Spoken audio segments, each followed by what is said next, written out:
was early July when I found myself back in my hometown, a place I had avoided for years. Summers were usually reserved for college life or, if I was lucky, a trip to Europe. But this time, none of that was possible. Germany was only a week away, and until then I was stuck here in a house that never felt like home. I wasn't eager to reconnect with old friends, and being indoors all day only amplified my restlessness. So, I filled the hours with long hikes, late-night movies, and endless drives through winding roads. Still, none of it dulled the boredom. On my final day, I craved something different. Something reckless, even dangerous. That's when the thought struck me: train hopping. It was a stupid pastime my friends and I used to indulge in years ago, riding freight cars across bridges and through tunnels like we were invincible. I'd sworn it off long ago, but that afternoon the temptation clawed back. I drove to a secluded stretch of tracks, far enough from town that no one would see me. The rails were framed by thick trees, their branches crowding overhead, and just beyond the curve sat a tunnel leading to a small clearing. Past that clearing, a bridge stretched over black water that shimmered beneath the summer sun. I knew the risks. If I rode the train over the bridge, I'd have no way back without walking miles to reach my car. So I convinced myself, one ride through the tunnel, nothing more. A little adrenaline and I'd walk right back. Easy. I leaned against the rail, listening for that low hum of steel and vibration. Minutes passed until I finally felt it, a trembling beneath my feet. The train approached, its metallic roar echoing through the trees. I ducked low, hiding in the brush until the cars clattered past me. When the moment was right, I sprinted forward, lungs burning, legs pumping, until I reached a ladder. My hands gripped the cold steel, and in a practiced motion, I swung myself up onto the side of the moving train. The rush hit instantly. Wind clawed at my face and the wheels thundered beneath me. As the tunnel loomed closer, a strange flash burst from the darkness ahead. Quick, unnatural, and gone in an instant. Sparks, I thought. Maybe an electrical wire. But a knot tightened in my chest. I had never seen anything like it before. Still, it was too late to jump. The train thundered forward, swallowing me into blackness. The tunnel devoured all light, leaving me clinging to the ladder in suffocating darkness. My pulse pounded so violently it felt like it echoed off the walls. Then, from nowhere, something touched me. A hand. Cold, strong fingers closed around my ankle. I shouted, nearly slipping, my knuckles white against the steel bars. My legs kicked wildly, striking only air as the train barreled deeper inside. My thoughts blurred into panic. Someone was here. Someone was waiting in the tunnel.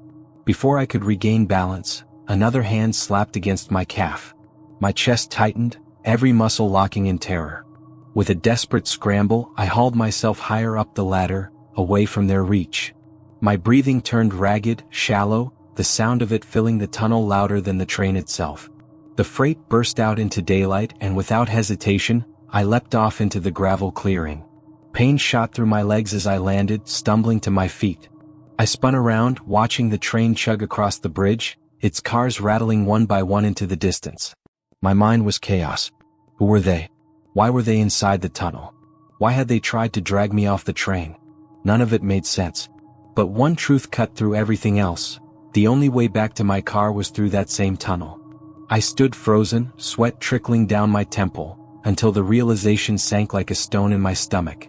The bridge was impossible to cross on foot. A train could appear at any second, and there'd be no escape. So, with a trembling hand, I picked up a jagged rock from the clearing and stepped toward the mouth of the tunnel. Each footstep echoed like a gunshot. The air inside was damp, carrying a foul, metallic smell, as if the tunnel itself was rotting. Halfway through, a sound stopped me cold. A clicking noise. Soft at first, rhythmic, unnatural, like a human tongue snapping. My chest tightened, lungs refusing to breathe. The sound echoed around me, impossible to place. "You better stay back," I shouted, forcing my voice to stay steady. "I'm armed." The tunnel fell silent. Then, with shaking fingers, I pulled up a gunshot sound effect on my phone and hit play. The blast thundered against the stone walls, ricocheting into the darkness. My ears rang, but I prayed whoever was there believed it. Clutching my phone in one hand and the rock in the other, I bolted forward, sprinting blind into the black. My heart hammered, legs burning, the echo of my own footsteps chasing me. I burst out of the tunnel gasping for air, my shirt clinging with sweat. Relief washed over me until a final flash pulsed inside the darkness. This time it lingered. Two silhouettes stood perfectly still on the tracks, watching. Then a sound tore through the air. A screech, high, guttural, human yet twisted, ripped from the tunnel, clawing at my ears. It was no animal, no machine. It was them. And it wasn't meant for me to hear. I didn't wait another second. I ran. Gravel crunched beneath my shoes as I fled into the treeline, never daring to look back again. My chest heaved, legs barely carrying me, but one thought screamed louder than the rest. Whatever lived in that tunnel wasn't human, and it wanted me to know it was there. Even now, years later, the memory clings like smoke. Whenever I pass train tracks, I feel that same cold grip around my leg. Sometimes, late at night, I hear the faint clicking sound as if it's waiting for me to come back. I never went train hopping again. And I never will. Because that tunnel, those silhouettes, they're still out there. The darkness is always watching. If you want more stories that send chills down your spine, like, share and subscribe to Dark Echoes. Stay safe or don't. We'll see you next time. The New York City subway system has always had its share of unsettling stories. I've worked for the MTA for 7 years, and I've seen things most people wouldn't believe. Strange passengers, sudden emergencies, even bizarre accidents, but nothing could have prepared me for what I encountered in Brooklyn. At the time, I was stationed at High Street Station, tucked beneath the rumble of the city. It was late at night and the platform was eerily empty. Normally, you expect the station to echo with footsteps, conversations, and the screech of trains pulling in. That night, there was only the hum of flickering lights overhead.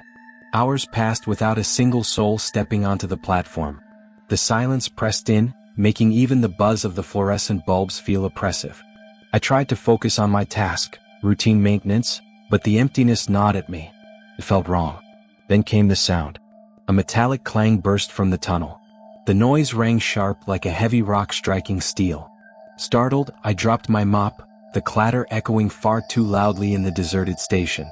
My heart jumped into my throat as I scanned the shadows of the tunnel. I told myself it was nothing, maybe a chunk of cement, maybe a rat knocking something loose. These stations are old. Strange sounds aren't uncommon. For a while, I forced myself to believe that. But 10 minutes later, it came again. Louder this time. So loud it reverberated through my chest. Something about it felt deliberate. I set my supplies down and crept toward the tunnel's mouth. The air was colder there, heavy with damp concrete and the faint tang of rust. I peered into the black, straining to see past the curve of the tracks. Nothing moved. Nothing stirred. I thought about calling out, but instinct held my tongue. My gut told me it was better not to announce myself. I walked back to my work, trying to steady my nerves. But the silence now felt charged, as if the station itself was waiting for something. I was nearly finished when I heard something that froze me where I stood. A voice. It was faint at first, echoing through the tunnel, but unmistakable, a child calling for help. His tone carried fear, desperation. My pulse quickened and my throat went dry. For a moment I hesitated. Was it real? Or was my mind trying to twist the sounds into something else? But when the voice rang out again, trembling with urgency, I knew I couldn't ignore it. I moved down the steps to the tracks, my boots crunching against gravel as the oppressive darkness closed in. My eyes strained to adjust, the tunnel swallowing what little light spilled from the platform. "Hey," I called out, my voice cracking in the stale air. "Are you okay?" The tunnel answered with silence. Then, again the boy's voice. "Help me." I swallowed hard. "Where are you?" Pause. Then, softly, chillingly, "In front of you. Just keep walking." My chest tightened. Something about the words felt rehearsed, unnatural. Still, could I walk away knowing a child might be down here? I forced myself forward, each step heavier than the last. Again I called out. "What happened? Are you hurt?" Another pause. Then the same reply, this time firmer. "Just keep walking." My gut twisted. Something was wrong. My vision sharpened as my eyes adjusted, and that's when I saw it. Just ahead, a small shape on the tracks. The outline of a child. My breath caught in my throat. But then my eyes adjusted further. There was another shape. Taller. Broader. Standing right behind the boy. Cold terror gripped me. The air grew heavy, my legs weak. Every instinct screamed at me to run. Slowly, carefully, I turned. My boots scraped against the gravel as I stepped back toward the platform, trying not to draw attention. The boy's voice suddenly sharpened, louder now, echoing against the tunnel walls. "Wait! Where are you going?" My pace quickened. I didn't look back. I reached the platform, my chest burning, and scrambled up the stairs 2 at a time. My hands shook as I pulled out my phone the second I had service. Police arrived within minutes, their radios crackling as they flooded the station. I stood with them, my body still trembling as they combed through the tunnels. 20 minutes later, an officer emerged, his face grim. They hadn't found a child, but they had found something else. A single shoe. Small. One. Left abandoned in the middle of the tracks. Hours passed as police searched databases, looking for missing children. Nothing came up. Their best theory? Someone had been hiding in the tunnels, using the child as bait to lure unsuspecting people into danger. I've replayed that night countless times. The boy's voice, the way he said those same words again and again, it didn't sound like a cry for help. It sounded like a script. I can only imagine what kind of person would raise a child to be part of something like that. Or worse, what would have happened if I'd taken just a few more steps forward. Even now, every time I return to High Street, I glance toward that tunnel. I know what I saw, 2 shadows standing together. And I know one thing for certain. That station still holds something in its darkness. I've always had a love for graffiti. Some people call it art, others call it vandalism. Personally, I don't care what label it gets. To me, there's something hypnotic about the hiss of a can in my hand, the way paint clings to forgotten walls and rusted steel. It's my outlet, my mark on places no one notices. But the tagging community? That's a different story. It's cutthroat, full of people who compete rather than respect each other. Because of that, I've carved out my own routine, quiet spots, hidden locations, places where no one bothers to look. And the best canvases, in my opinion, are abandoned train lines. Trains are endless surfaces of untouched steel, and when they're decommissioned and left to rot, they become graveyards of opportunity. That's where my best work lives, and it's where I dragged my friend Lucas one night. Lucas wasn't much of an artist, but he enjoyed hanging around. Maybe it was loyalty, maybe it was boredom, but I valued the company. Real friends are rare. Ones who'll stand with you in the dark, risking a trespassing ticket just because they know you hate being alone.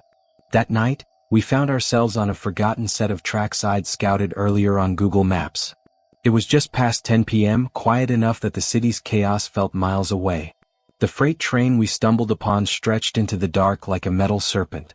What surprised me most was how clean it was, not a single tag. A fresh canvas waiting for me. I tossed Lucas a can, more for fun than for art, and got to work. One tag, then another, then another.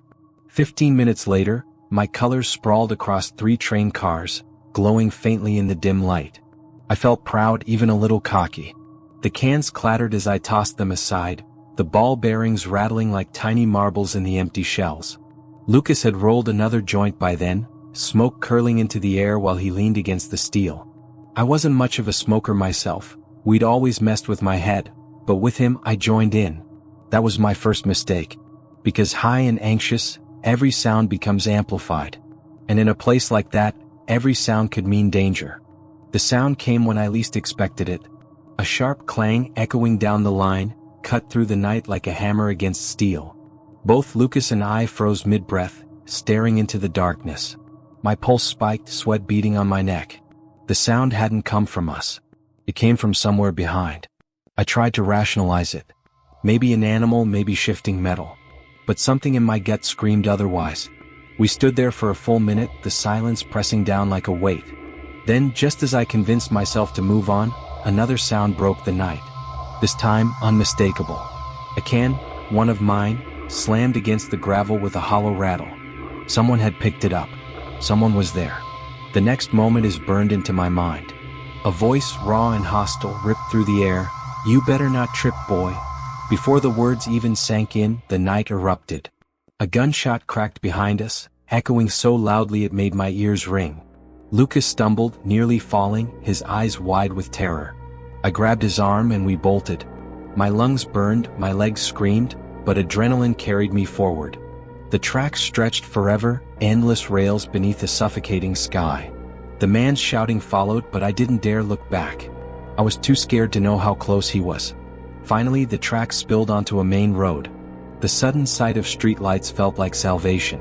We didn't stop running until our lungs gave out, collapsing near the car we'd parked blocks away. Both of us sat in silence, trembling, too stunned to speak. My hands wouldn't stop shaking, the gunshots still ringing in my ears. Call the cops? That wasn't an option. We were already trespassing, already breaking the law. How do you explain that to police when you're the one holding the spray cans? 4 days afterward, I replayed the moment, the clang, the shout, the shot, until it became a loop in my head. It could have ended that night. But the worst part? Curiosity dragged me back. Weeks later, I returned to the tracks. Daylight this time. And I wasn't unarmed. My Glock 17 sat heavy in my jacket, giving me a false sense of control. The train was still there. But my tags? Gone. In their place, thick smears of red paint, deliberately splattered over every line I'd left. It wasn't random. Someone had wanted to erase me. To send a message. That's when I found the open car. Inside, the scene was bizarre. Empty, except for a chair bolted in the center, surrounded by coils of rope and rusted chains. Some wrapped neatly around the legs, others spilled across the floor. The smell hit me next, so strong it clawed down my throat. Bleach. The entire car reeked of it, as if someone had scrubbed every surface, desperate to erase something. My skin crawled. My instincts screamed at me to leave. But before I could back out, I heard it, a faint clang deeper in the train. My blood went cold. Was he still here? Watching me? I didn't wait to find out. I backed away, gun trembling in my hand, until daylight cut through the rusted doorway. Then I ran. I never told the cops. I never reported what I'd seen. What could I even say? That some phantom with a gun chased me off his train, then staged a room for God knows what? I've told friends the story, and every time their reactions are the same: confusion, disbelief, nervous laughter. Nobody has an answer. Theories range from squatters to criminals to something darker. But none of that explains the bleach. None of that explains the chair. What still haunts me most isn't the gunshot or the shouting or even the covered tags. It's that car.